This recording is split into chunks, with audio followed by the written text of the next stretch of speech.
en los medios universitarios. Ahora sí, muy buenos días. La Facultad de Enfermería de la Universidad de Antioquia les da la bienvenida a la reunión académica de Enfermería RAE, que hoy, 21 de julio, retorna después de las vacaciones profesorales de nuestra alma mater.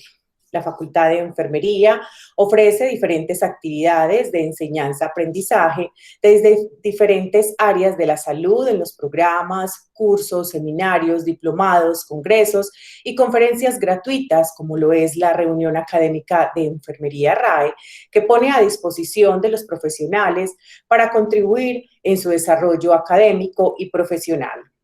Estas conferencias, como las de hoy, se realizan todos los miércoles a las 7 de la mañana y hoy especialmente estamos en vivo y nos acompaña John Camilo García Uribe. Él es enfermero, magíster en bioética y docente de la Corporación Universitaria Remington, con el tema ultrasonido y acceso venosos periféricos de las barreras de éxito, una serie de casos. Las preguntas o comentarios que ustedes puedan tener tienen el chat habilitado para ello. Igualmente, esta conferencia está siendo grabada solo con fines académicos y posteriormente compartidos en los medios universitarios. Muchas gracias por acompañarnos. John Camilo, muchísimas gracias por hacer esta conferencia en vivo. Volver a tu alma mater y tienes toda nuestra atención. Gracias, Chadlin.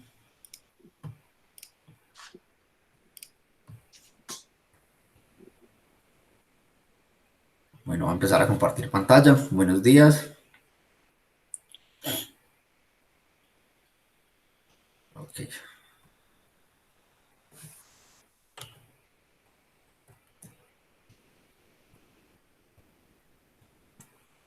Bueno, ultrasonido de accesos venosos periféricos difícil, de las barreras al éxito, una serie de casos. Vamos a comenzar.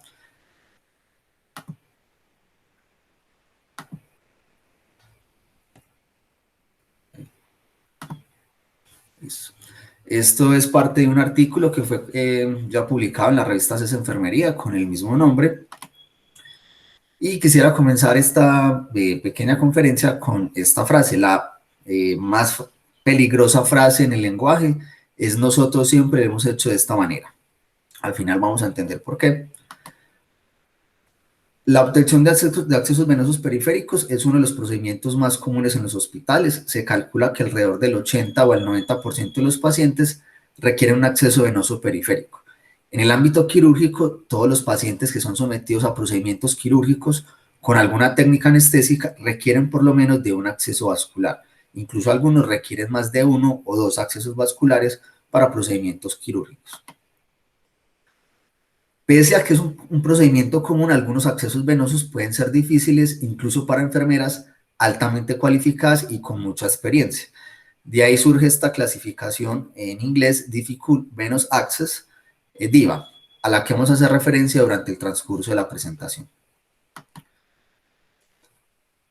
En proporción más o menos de 100 pacientes hospitalizados, entre el 80 y el 90%, 80 o 90 requieren de un acceso venoso periférico. La tasa de fallo se ha reportado entre un 20 y un 40%, es decir, más o menos 20 o 40%, o 20 o 40 pacientes de estos 100 requieren 2 intentos por lo menos. De estos que se requieren o que se fallan en el primer intento, ya la tasa va aumentando, el número de intentos va aumentando más o menos en el 60%. En los que se falla la primera vez, se requieren 3 intentos o más para lograr un acceso venoso periférico. Y de estos, en los que se requieren 3 intentos o más o menos la mitad requiere un catéter venoso central o un catéter venoso central de inserción periférica, lo cual aumenta los riesgos, los costos, los tiempos y las complicaciones.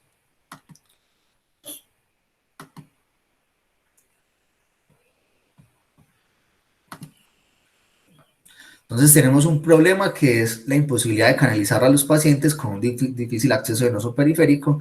Si bien hay muchas o múltiples causas, como la obesidad, la morbilidad, patologías como la diabetes, el cáncer, enfermedades vasculares, enfermedades del colágeno, pueden favorecer que un paciente tenga una vena difícil. Pacientes en shock, ahora el COVID-19, ahorita vamos a hablar un poquito del COVID, y los pacientes que tienen múltiples tratamientos o tratamientos con medicamentos vesicantes, y la falta de técnicas avanzadas o una adecuada valoración de estos pacientes hace que sea mucho más difícil o incluso imposible canalizarlos. Hay unas consecuencias y es mayor tiempo. En los pacientes con COVID-19 nos vamos a exponer más a la enfermedad, más funciones para el paciente, más dolor, más costos, más riesgos, no solamente por las múltiples punciones, sino también cuando implantamos ya catéter venoso central o PICCs, hay unos costos y unos riesgos adicionales a estos procedimientos, y en el ámbito quirúrgico, que fue donde se desarrolló este estudio, más demoras e incluso cancelaciones de los procedimientos ambulatorios.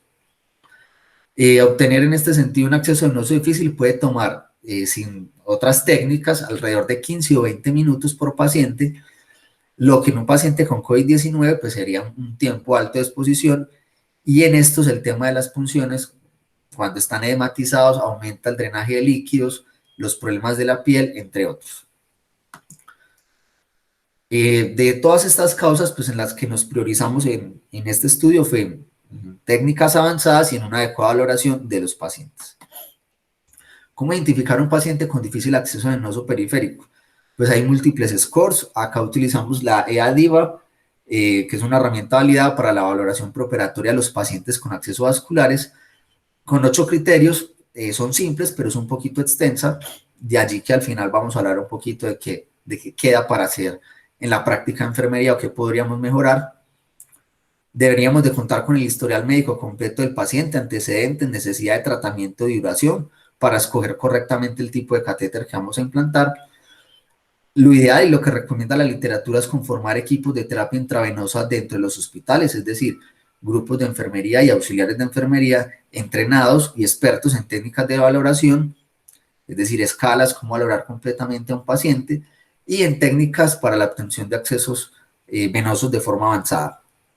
La valoración, pues, es de lo básico a lo avanzado, incluye pues una anamnesis completa, la visualización, es decir, observar la vena, palparla. Hay técnicas de transiluminación y ultrasonido que la vamos a explicar en esta conferencia, y siempre el paciente como persona dentro de un contexto hospitalario, es decir, las necesidades del paciente, quién es el paciente, y los riesgos también, de explicarle los riesgos de los procedimientos. Y está lo del paciente referido, que es cuando un colega, tras 2 intentos fallidos o una valoración minuciosa, no logra el éxito. También están los pacientes que de entrada nos dicen que son muy difíciles los accesos vasculares, que los han chuzado en otras ocasiones más de 2 o 3 veces, o que incluso no se ha podido canalizar una vena. Esta fue la escala que utilizamos. Entonces valora la historia o el antecedente del paciente con acceso venoso difícil, tanto referido por él como en la historia clínica. De hecho, algunos estudios sugieren la demarcación de los pacientes durante la hospitalización, así como se rotula el riesgo de caída, el riesgo de lesiones por presión, también rotular en la manilla o en el tablero pacientes con acceso venoso difícil. Depresión de acceso vascular, bueno, esta parte de historia daría 3 puntos. Depresión de acceso vascular debido a agentes quimioterapéuticos, drogas de abuso o múltiples punciones previas, es decir, por tratamientos previos, daría un puntaje de 2. Desórdenes en la coagulación o toma de anticoagulantes o antiagregantes plaquetarios, también daría un puntaje de 1. Y este es importante porque en el momento de la punción con ultrasonido, los pacientes anticoagulados sí presentan un reto especial, y es que sangran con facilidad y dificultan un poquitico, o hacen hematoma fácilmente, dificultan un poquito la visualización con ecógrafo. Enfermedad neurovascular periférica o vasculopatía ya como un antecedente, pacientes con piel oscura o los pacientes adultos mayores que tienen una piel frágil, pacientes con sobrepeso, no, ni siquiera obesidad, sobrepeso mayor del 25, el IMC, venas no visibles, no palpables, o que sean de apariencia curva o sinuosa, y disponibilidad de un solo lado, esto en especial en los pacientes quirúrgicos. En este estudio fue muy importante. De hecho, se podría incluso simplificar un poco la escala para el ámbito quirúrgico, porque los pacientes de ortopedia que iban a ser intervenidos de una de las extremidades superiores, ya de entrada teníamos solamente disponibilidad de un brazo, e incluso estos pacientes en el postoperatorio y van a quedar con esta misma disponibilidad de un solo lado para puncionar por varios días. Bueno, el objetivo era describir la efectividad y seguridad del uso del ultrasonido en un grupo de pacientes con accesos venosos difíciles en una institución de salud de Medellín durante el periodo julio-noviembre del 2020. Esto fue aprobado por el Comité de Ética de la institución en la que se realizó, se aplicaron todos los principios éticos y a todos los pacientes se les diligenció el consentimiento informado, en donde aceptaron los beneficios y los riesgos de participar en el estudio. Sin embargo, es de resaltar que incluso los pacientes que en su plena uso de facultades decidieron no participar en el estudio, pero que se beneficiaban del procedimiento ecoguiado o con ultrasonido, se le realizó el procedimiento y no se incluyeron los datos dentro del análisis. Bueno, en la metodología el muestreo fue consecutivo. Los criterios de inclusión fue o que el paciente fuera valorado por uno de los profesionales de enfermería con un DIVA score de la escala que vimos hace un momentico mayor a 7 o ser referido por otro profesional o auxiliar de enfermería con un paciente con difícil acceso venoso periférico, es decir, que no hayan podido canalizar en el ámbito quirúrgico, o sea, que se encontraban dentro del servicio de cirugía y mayores de 18 años. Como criterios de exclusión, pacientes con alteraciones mentales o del estado de conciencia, con enfermedades vasculares de base o con indicación clara de un catéter venoso central.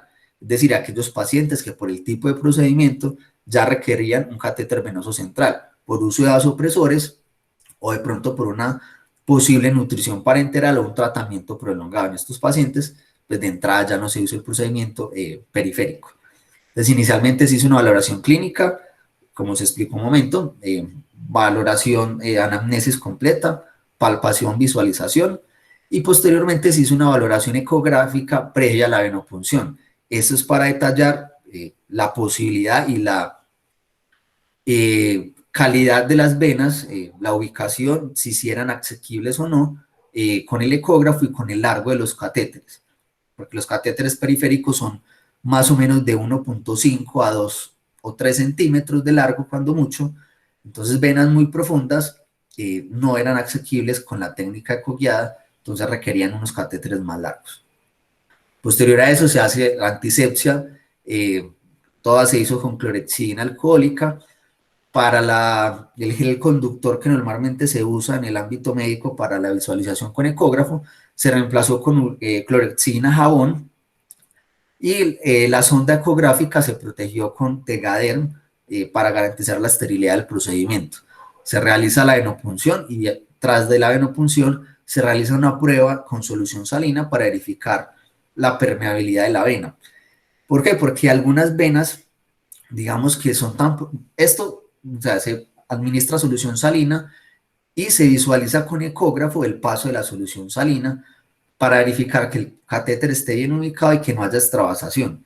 Se podría incluso hacer sin ecógrafo, pero el problema es que en venas muy profundas no se podría observar la extravasación en el momento, pues sino ya a largo plazo, cuando ya le han pasado mucho volumen al paciente. Posterior a ello, pues se hace desinfección del equipo, en especial pues por el tema de la pandemia, y seguimiento de los pacientes para mirar cuánto dura el catéter y si se presentan complicaciones posteriores al procedimiento. Entonces se utilizó inicialmente el método Rapeva, que es el que recomienda la literatura para valoración de venas periféricas con ecógrafo, pero se le hizo una pequeña modificación porque este método solamente empieza valorando desde la vena cubital hacia medial para valorar la vena basílica y de ahí hacia arriba, pero no valoraba la parte del antebrazo. Entonces siempre iniciamos en el pliegue del brazo, nos desplazamos hacia medial para valorar todas las venas grandes del brazo, la cefálica y la basílica, al menos desde allí, y si seguíamos el trayecto o el recorrido de estas dos venas desde la porción proximal hacia la parte distal para tratar de ubicar en las venas del antebrazo algunos posibles objetivos y ahorrar no solamente accesos venosos, sino de pronto punciones, porque entre más cercana la vena a la superficie de la piel, pues es más factible de puncionar, sobre todo por la limitación con el largo de los catéteres. Sin embargo, también se hicieron punciones en la vena cefálica en su porción proximal casi axilar e incluso punciones yugulares ecoguiadas. Se valoraron algunas barreras del procedimiento, como una no disponibilidad de líneas medias y en algunas circunstancias del ultrasonido. El ultrasonido, el equipo de ecografía en el servicio de cirugía se ha utilizado para otros procedimientos como catéteres, bueno, implantación de catéteres para medicina del dolor, bloqueos de nervio periférico, por lo que en algunas circunstancias no se contó con la disponibilidad del equipo. Y las líneas medias, pues en el momento de la realización del estudio no se encontraba ni siquiera disponibilidad en la ciudad, por lo que es una limitante frente al largo de los catéteres. Algunos pacientes decidieron no participar en el estudio y se encontró que el personal de enfermería, específicamente los auxiliares de enfermería, pese a que se tenía la posibilidad de realizar el procedimiento ecoguiado, no referenciaban los pacientes y se encontraron multipunciones. Esto es una de las variables que se analizan en el estudio, o pacientes multipuncionados más de 3 o 4 veces, teniendo la posibilidad del recurso y el talento humano para realizar el procedimiento con ecógrafo. Entonces los materiales, como les decía, utilizamos Tegader para proteger la sonda del ecógrafo, clorexina alcohólica para realizar la antisepsia de la piel y clorexina jabón como medio transductor del procedimiento. Se utilizó el ecógrafo marca Tinason, que ven acá en la imagen, con una sonda de ultrasonido lineal y ya los equipos de venopunción convencionales, catéteres de diferentes calibres, adaptadores y películas adhesivas. Entonces hay varios tipos de transductores, de acuerdo a la profundidad, perdón, a la frecuencia en megahertz de la sonda, podríamos definir la profundidad y la calidad de la imagen. Para este caso utilizamos una sonda lineal que es la de 6 a 13 megahertz, hay otras sondas como las sectoriales que es de 5 a 8 y las de cavidad o intracavitarias que son de 2 a 5. Pues si bien estas dos nos dan más profundidad, de pronto se pierde la relación con los tejidos porque acá la imagen se muestra de forma oblicua y acá no se muestra tan fina y en tiempo real como se muestra en la lineal. Entonces acá vemos los tipos de imágenes que se puede ver con los tipos de sondas. En la lineal se puede ver que la imagen es mucho más, y es como su nombre lo dice, lineal, recta, y es mucho más precisa para este tipo de procedimientos. Las otras nos dan más profundidad, pero se pierde un poquito de calidad, y mientras que la lineal nos da menor penetración, menor profundidad, pero mayor calidad en la imagen. Esto es crucial porque si vamos a hacer un procedimiento tan preciso o que requiere tanta precisión como es una punción venosa, pues requerimos una sonda lineal. Entonces utilizamos el equipo de protección personal debido a la pandemia, mascarilla N95 y protector visual, y ya la ropa quirúrgica que se utiliza dentro del área de preparación y recuperación de cirugía. Los resultados, tenemos que inicialmente se incluyeron 22 pacientes o se propuso incluir 22 pacientes, pero se tuvo que excluir 6 pacientes por vasos inalcanzables con los catéteres periféricos convencionales, es decir, que la vena era muy profunda, con una profundidad mayor a 1.2 centímetros o un diámetro muy pequeño, menor a 4 milímetros. Estos pacientes requerirían líneas medias, dado que la punción o para alcanzar estos vasos tendría que ser prácticamente en línea recta y la posibilidad de que el procedimiento fuera exitoso, de acuerdo a lo referenciado en otros estudios, era menor al 20%, por eso desde allí no se incluyeron este tipo de pacientes con vasos tan profundos. Y hubo 2 pacientes que no se pudieron incluir por no disponibilidad del ecógrafo en el momento de la venopunción, por lo que directamente ya fueron redireccionados al servicio de hemodinamia para la implantación de un PIC. Finalmente se incluyeron 14 pacientes, acá hay un pequeño error, la tasa de éxito al primer intento fue del 78% y al segundo intento, es decir, a los pacientes que se puncionaron 2 veces, en ese segundo intento a todos los que se puncionó fue del 100% la tasa de éxito. Se presentaron 2 complicaciones, 2 extravasaciones y los pacientes con obesidad fueron la principal población que tuvimos en el 50%. Otros tuvieron enfermedades neurovasculares y algunos la confluencia de varias comorbilidades como diabetes, hipertensión y cáncer. Ahí está la tabla o el gráfico de distribución de las patologías que presentaron nuestros pacientes. Y ese es el tipo de cirugía o la clasificación por tipo de cirugía y especialidad. Es de resaltar, como lo decía al comienzo, que el principal procedimiento al que fueron sometidos nuestros pacientes y que eran con difícil acceso venoso eran los pacientes con cirugía de miembros superiores, es decir, pacientes con osteosíntesis de radio o fracturas en miembros superiores, porque ortopedia es una de las principales especialidades en esta institución.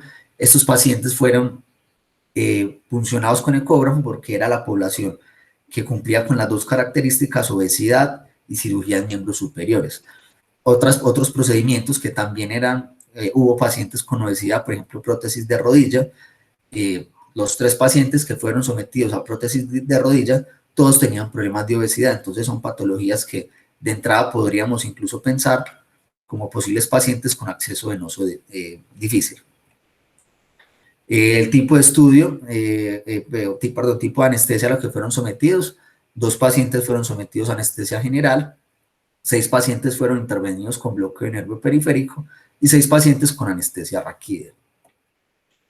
En cuanto a las variables observadas en los pacientes, tenemos que una media o DIVA score media de 7,07.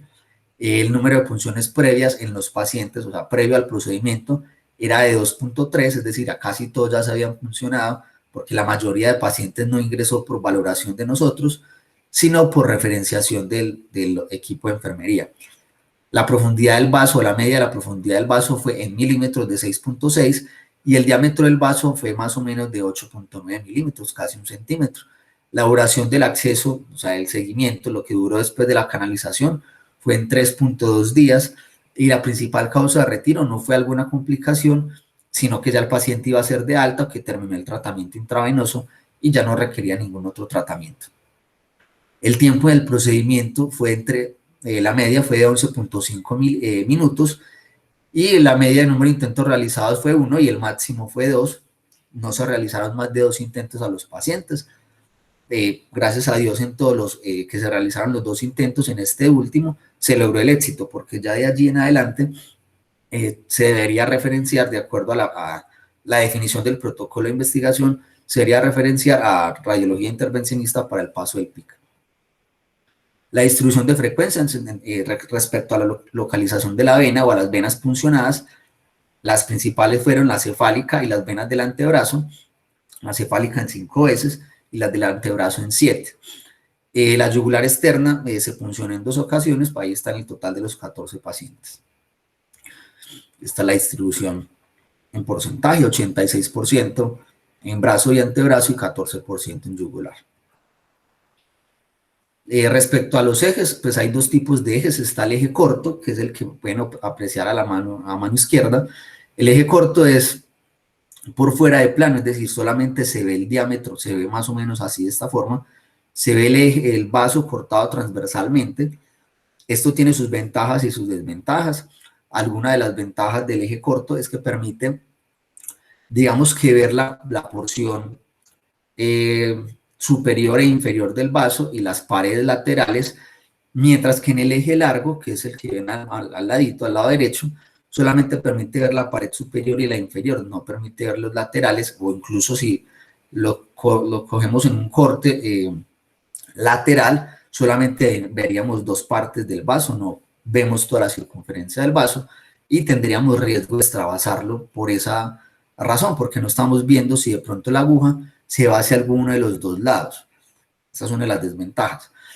Pero una de las ventajas es que lo vemos en todo su recorrido, en el largo, y podríamos mirar qué porción o qué parte del catéter, o cuando puncionamos la vena, hasta qué punto llega. Otra de las desventajas de pronto del eje longitudinal es que lograr una imagen como la que se ve acá requiere que primero mucha experticia, porque hay que ubicar prácticamente que perpendicular el ecógrafo directamente sobre la vena en el longitudinal, y en las venas que tienen que se van penetrando, digamos, sobre las capas del tejido muscular o sobre las fascias, es más complejo obtener una imagen con el eje largo que con el eje corto. El eje corto además nos permite ver las estructuras adyacentes al vaso, es decir, si al lado de este circulito negro, que sería la vena, vemos otros 2 circulitos y uno de esos otros circulitos se está moviendo o está pulsátil, pues ya sabemos que es una arteria. También podríamos ver nervios, huesos y otras estructuras adyacentes. En el eje largo no se pueden valorar. Algunas recomendaciones es que se pueden combinar las dos o las dos formas de visualizar el vaso, tanto como lo largo o el corto. Sin embargo, la que más se utilizó en este caso fue la visualización con el eje corto, casi en el 60% de los casos. No se encontraron diferencias respecto a uno u otro eje. Bueno, otra de los puntos importantes es que en el eje corto debemos desplazar, a medida que se va introduciendo la aguja, se debe desplazar la sonda de ultrasonido, el transductor, hacia arriba para poder seguir la punta de la aguja. En el eje largo no habría necesidad de ser, pues al menos en el caso de accesos periféricos, no habría necesidad de ese desplazamiento, porque más o menos el largo, acá más o menos ahí se puede ver en la imagen, el largo de la aguja alcanzaría el largo del transductor, entonces no habría necesidad de desplazarlo. Es decir, ese campo, ese transductor, me cubre todo el campo que necesito con esa aguja. Mientras que en el eje corto la aguja sí va a ir más allá de donde está la posición inicial del transductor. Este movimiento sincrónico de transductor y aguja sí requiere un poquitico de práctica. Sin embargo, respecto a este estudio no se encontraron diferencias en ninguna de las dos visualizaciones. ¿Qué sí hicimos? Utilizar más el eje largo para venas del antebrazo o venas con un trayecto recto que no se penetran, que no se van profundizando y que no son curvas. Y el eje corto para venas del brazo y para venas curvas. Esto porque permite ver la vena en toda su profundidad y la penetración de la vena. Y en las venas curvas, pues el eje largo no nos ofrece la ventaja de, así yo haga el movimiento hacia arriba, se me va a perder, mientras que en el eje corto, si yo desplazo el transductor, voy a seguir la posición de la vena. Respecto a esto, también se podría afirmar que está la posibilidad de hacer punciones ecodirigidas, es decir, que no se van a hacer en tiempo real con ecógrafos. Yo podría demarcar, si de pronto no tengo la posibilidad o la habilidad para hacer el movimiento sincrónico, se podría hacer una punción ecodirigida, es con el ecógrafo, seleccionar o hacer una valoración con el ecógrafo de la vena puncionar, demarcar el trayecto de la vena, puede ser incluso hasta con un Sharpie, demarcar el trayecto y el recorrido de la vena, la profundidad, y ya después realizar la punción a ciegas como normalmente se hace. Y está la punción ecoguiada, que fue la que hicimos durante todo este estudio. El rango de tiempo fue de 11 a 25 minutos. No se presentaron infecciones asociadas ni otras complicaciones. En la revisión retrospectiva de los pacientes multipuncionados, es decir, posterior a que se realizaron los procedimientos, hizo una revisión de historias clínicas. Esto para encontrar qué posibles pacientes se pudieron incluir en el estudio, pero que no fueron incluidos por diversos motivos. Para ello se revisó el módulo de invasiones, en el cual se registran la inserción de los dispositivos médicos en esta institución hospitalaria, es decir, cuando se canaliza una vena se registra en el módulo de invasiones, y también se revisó el módulo de gastos o insumos quirúrgicos para corroborar que pacientes, en los días en que se realizaron los procedimientos con ultrasonido, porque así ya sabíamos que hay disponibilidad de ecógrafo y de personal, en estos días, qué procedimientos o qué pacientes requirieron más de 2 catéteres para lograr un procedimiento por la nota de enfermería, o por la hoja de gastos, aquellos en los que se les cobraron más de 2 catéteres. De estos se encontraron 13 pacientes que pudieron haber sido incluidos en este estudio. De estos 13 pacientes, más los 8 que excluimos por no disponibilidad de líneas medias y no disponibilidad de equipo, en total se encontraron 21 pacientes, es decir, más de lo que incluimos en el estudio, o sea, el 60% de los pacientes con acceso venoso difícil, no se incluyeron, unos por no disponibilidad de equipo, otros por no disponibilidad de líneas medias, que son, digamos que variables que no podíamos modificar, pero sí de estos habían 13 pacientes, no sabemos si cumplían con la posibilidad de venas asequibles o la profundidad de la vena, pero que sí se puncionaron más de 2 veces y no fueron referenciados al procedimiento con ecógrafo, aún teniendo pues la posibilidad y que sabían que se podía hacer con ecógrafo. De estos pacientes se mantuvo también la constante de cirugías en miembros superiores.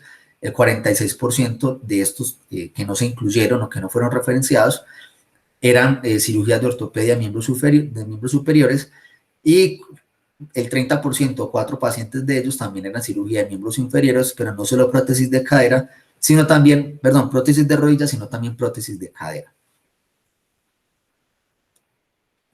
Respecto a otros estudios que han hecho en pacientes quirúrgicos, se han encontrado tasas similares, más o menos o cercanas al 80%, con un tiempo invertido de 12 minutos, que fue similar al encontrado en este estudio. De no haber realizado el procedimiento en estos pacientes, es claro que se hubiera requerido de accesos venosos centrales o PIC, con la posibilidad de cancelación de las cirugías o posponerlas, con mayores costos y riesgos para los pacientes.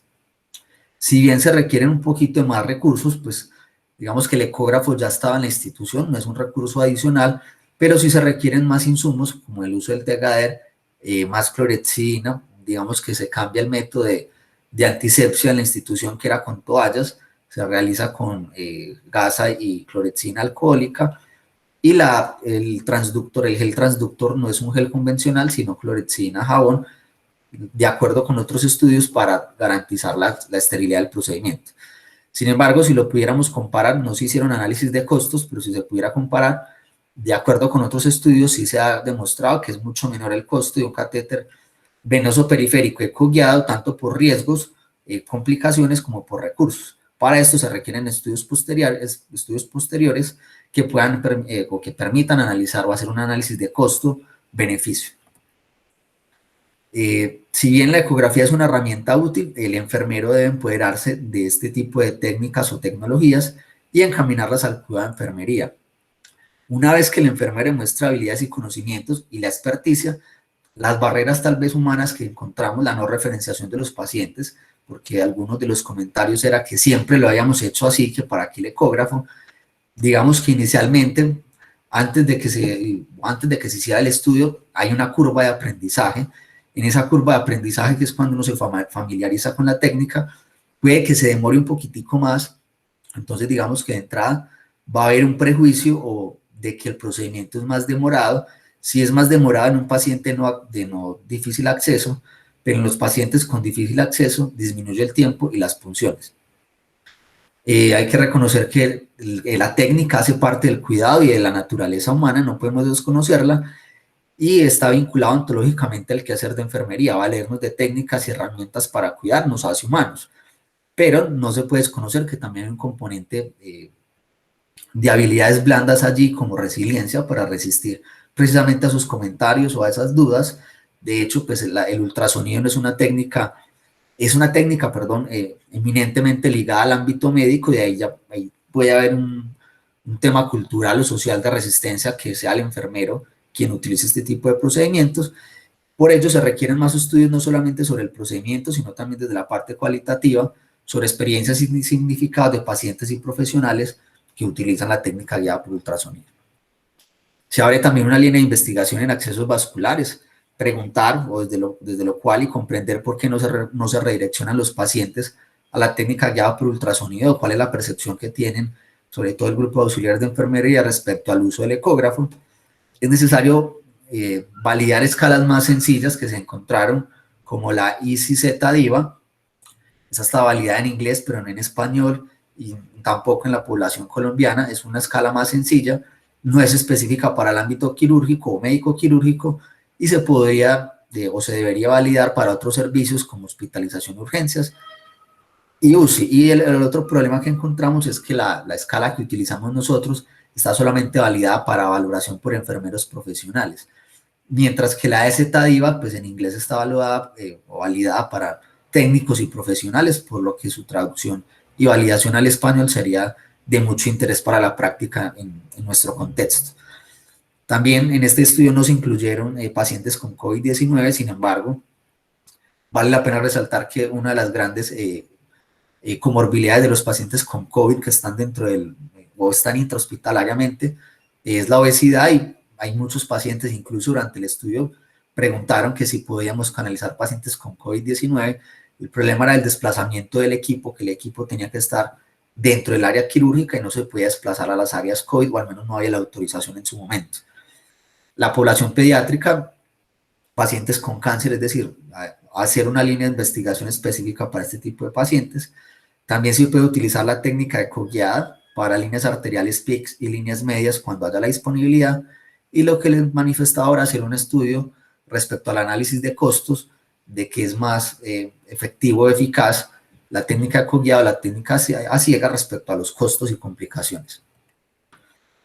En los pacientes con COVID, pues si bien hay mayor demanda y mayor tiempo, puede haber mayor exposición. Los pacientes, como les decía, por lo general son obesos, tienen múltiples comorbilidades, con estancias muy prolongadas, por lo que requieren múltiples punciones y requieren mucho tratamiento especial con antibióticos cuando se le hace terapia dual por una posible neumonía.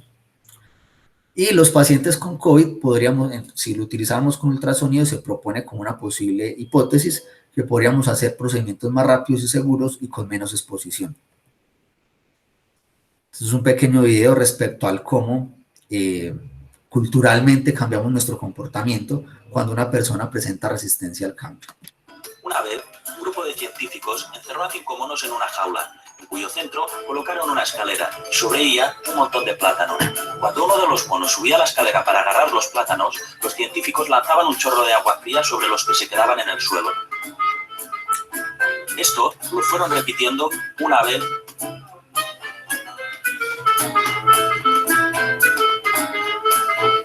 y otra.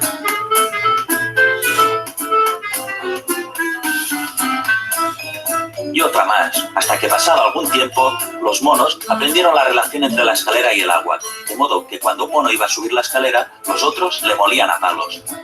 Después de haberse repetido varias veces la experiencia, ningún mono deseaba subir a la escalera, a pesar de la tentación de los plátanos.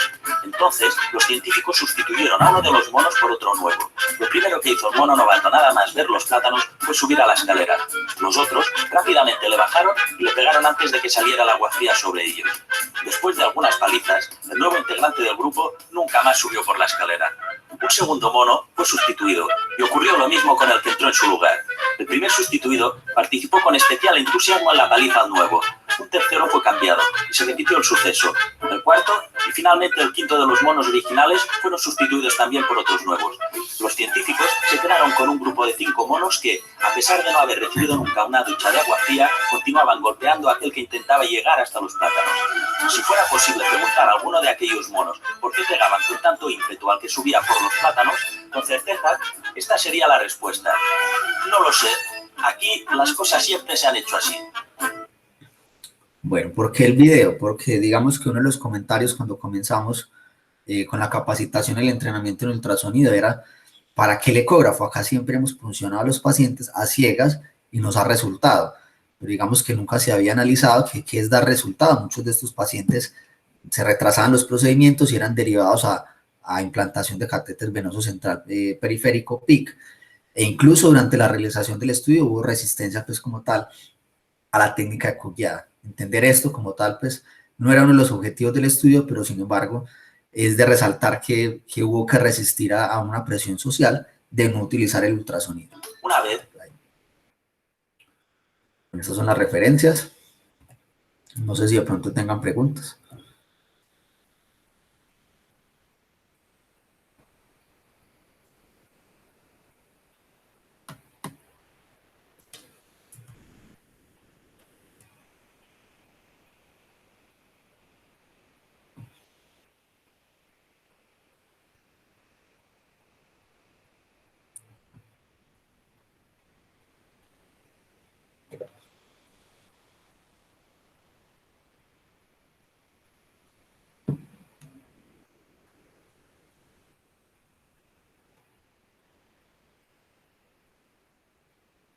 ¿Alguna pregunta, comentario?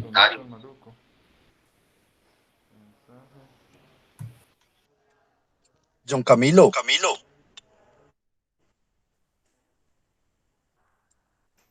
Hola. John, ¿me escuchas? Sí. John, bueno, mientras Chayana por acá nos da el cierre de la conferencia, pues, felicitarte por esa investigación y por ese tema que nos presentas. John Camilo, yo tenía como dos preguntas o dos inquietudes. Uno, en el contexto pues de nuestra ciudad o contexto pues regional, ¿de qué tantos equipos disponemos para este tipo de procedimientos? Y el segundo es cómo ves como esas acciones del profesional enfermero, es decir, qué tan preparados estamos para ello o es un tema aún que está muy nuevo en nuestra ciudad, más allá de lo que nos dijiste, si nos puedes ampliar un poquitico. Esa era como mi pregunta, John Camilo. Pues, profe, en la ciudad, digamos que yo, en el ámbito quirúrgico, en casi todos los hospitales de la ciudad, sobre todo de tercer nivel de complejidad, está la disponibilidad del ecógrafo, por un lado. Por otro lado, en las UCI, es decir, casi todos los hospitales que tienen UCI tienen ecógrafo. ¿Por qué? Porque los intensivistas utilizan la técnica ecográfica para implantación de catéteres centrales y líneas arteriales. Desde allí tenemos esa ventaja que muchos de los hospitales de la ciudad tienen el equipo. ¿Cuál es la desventaja? Que enfermería, por un lado, no tenemos el entrenamiento, pues al menos desde las bases, eh, pero ahí también está como la posibilidad, porque digamos que nosotros comenzamos simplemente observando cómo lo hacían los anestesiólogos, y de ahí para adelante, digamos que los mismos anestesiólogos fueron los que nos empezaron a entrenar en la institución, nos hicieron un entrenamiento pues más que teórico, fue teórico práctico, casi que, bueno, hágalo. Entonces eso es una ventaja respecto a, a la posición de al menos de los anestesiólogos o intensivistas que conozco, y respecto a la disponibilidad del equipo. ¿Cuál es el problema? Por un lado, la formación que requiere interés por el tema, por la técnica, por leer, por revisar artículos que hay o evidencia de otros países. De hecho, pues esta también fue una de las o facilidades, oportunidades que vimos allí, que digamos que en nuestro medio no hay, digamos que no se usa rutinariamente la técnica ecoguiada, y esto lo hace un poco al menos novedoso acá. En otros países como Estados Unidos o en algunos países de Europa, pues ya es una técnica más o menos plenamente instaurada y se reconoce, digamos, como la potestad de enfermería para utilizar el ecógrafo. Acá digamos que sí tuvimos que romper con esa resistencia inicial, pero ya después, incluso al final, fuimos reconocidos como líderes, al menos dentro de la institución, con la técnica ecoguiada.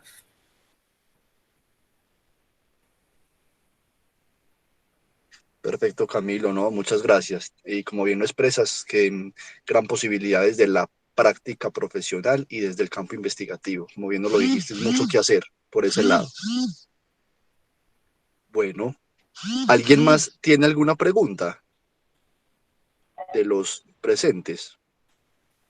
Hola, buenos días. Hola, buenos días. John Camilo, quiero hacerte una pregunta. ¿Cómo te fue en la construcción de tu equipo de accesos vasculares? ¿O eres el único que pasa los catéteres etubiados?